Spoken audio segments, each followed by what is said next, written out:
ทางสมาคมเพื่อนเด็ก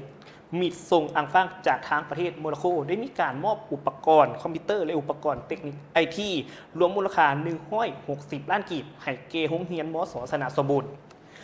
พิธีมอบหับคอมพิวเตอร์และอุปกรณ์เครื่องเทคนิคไอทีให้เกโรงเรียนมัธยมสมบูรณ์เมืองสนะสมบูรณ์แขวงจำปาสักได้มีการจัดขึ้นในตอนเช้าของวันที่22 ธันวาคม ปี 2025 นี้ที่ทั้งสโมสรของโรงเรียนดังกล่าวเป็นเกียรติเข้าร่วมในพิธีครั้งนี้มีทั้งทานอ่ำไซพรมณีประธานกรรมการปกครองเมืองมีทั้งทานเวียงนครบัวละพันธ์ท้องหัวหน้าแผนกศึกษาธิการและกีฬาแขวงประจำแขวงจำปาสักมีทั้งทานสีทองสีอัมพันธ์หัวหน้าห้องการศึกษาธิการและกีฬาเมือง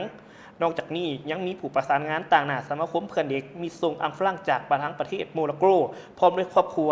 มีบรรดาห้องหัวหน้าห้องการคณะศึกษาซี่น้ำหฐานกลุ่มองค์การปกครองบ้านที่ถือเสริญตลอดฮอดครูพนักงานอาจารย์ภายในบ้านโรงเรียนมัธยมสมบูรณ์สนะสมบูรณ์เขาห่วม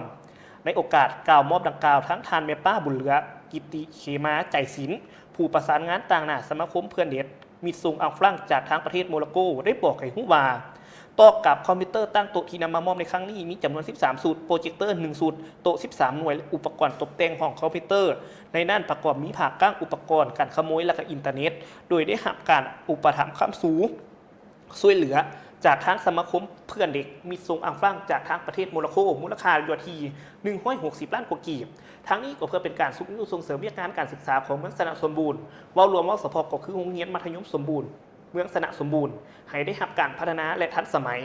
นอกจากนี้ยังมีทุนจากโรงเรียนมัธยมสมบูรณ์เมืองสนะสมบูรณ์ที่ประกอบส่วนเขาในการตกแต่งของคอมพิวเตอร์และติดตั้งระบบอินเทอร์เน็ตรวมมูลค่าอยู่ที่3 ล้านกว่ากีบโดยก้าวหับของทั้งทานอ่ำไซพรมณี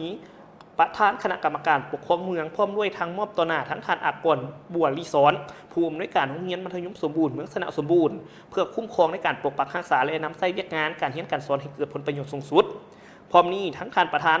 กรรมการปกครองเมืองก็ยังได้มีการมอบใบย่องโยให้แก่ทั้งแม่ป้าบุญเหลือผู้ประสานงานต่างหน้าทั้งสมาคมเพื่อนเด็กมีส่งอังฝรั่งจากทางประเทศโมร็อกโกพร้อมด้วยครอบครัว